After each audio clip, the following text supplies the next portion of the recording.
সরবরাহ স্বাভাবিক থাকলেও নিত্য প্রয়োজনীয় পণ্যের বাজারে দামে স্বস্তি মিলছে না। বিশেষ করে সবজি, কাঁচামরিচ ও ডিমের বেশি দাম সাধারণ ক্রেতাদের চাপে ফেলেছে। বাজারে পণ্যের সংকট না থাকলেও বাড়তি দামে নিত্য প্রয়োজনীয় কেনাকাটায় হিমশিম খাচ্ছেন ক্রেতারা।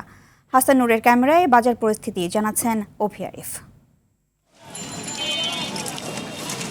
বাজারে সব ধরনের সবজির পর্যাপ্ত সরবরাহ রয়েছে, তবে সরবরাহ স্বাভাবিক থাকলেও বেশিরভাগ সবজির দাম এখনো মানুষের নাগালের বাইরে। ফলে বাজারে এসেও স্বস্তি নিয়ে ফিরতে পারছেন না ক্রেতারা।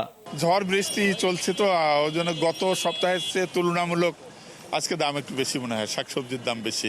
AKS অর্জন করলো গিনেস ওয়ার্ল্ড রেকর্ডস।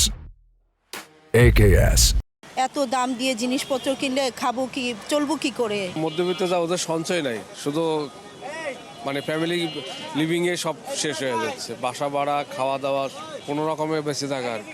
সবজির পাশাপাশি কাঁচামরিচের দামও ঊর্ধ্বমুখী। রান্নার অন্যতম এই উপকরণ কিনতে গিয়ে বাড়তি টাকা গুনতে হচ্ছে ভোক্তাদের। একইভাবে ডিমের দামও তুলনামূলক বেশি থাকায় দৈনন্দিন খাদ্য ব্যয় নিম্ন ও মধ্যবিত্ত পরিবারের উপর চাপ বাড়িয়েছে। বিক্রেতারা বলছেন, বৈরী আবহাওয়ার কারণে বাজারে সরবরাহ কম। গত সপ্তাহে উস্তা বেচি 50 টাকা, আমরা আজকে ব্যস্ত আছি 100-120। আজ আমরা মোষ কিনছি 170 টাকা কেজি, ব্যস্ত আছে 160 টাকা কেজি। হ্যাঁ, লুসকানে ব্যস্ত আছে। নিত্য প্রয়োজনীয় পণ্যের সরবরাহ বাজারে স্বাভাবিক থাকলেও স্বস্তিতে নেই সাধারণ মানুষ। কার্যকর তদারকির মাধ্যমে মানুষের নাগালের মধ্যে আসবে নিত্য প্রয়োজনীয় পণ্য, এমনটা প্রত্যাশা সকলের। অভি আরিফ, আর টিভি, ঢাকা।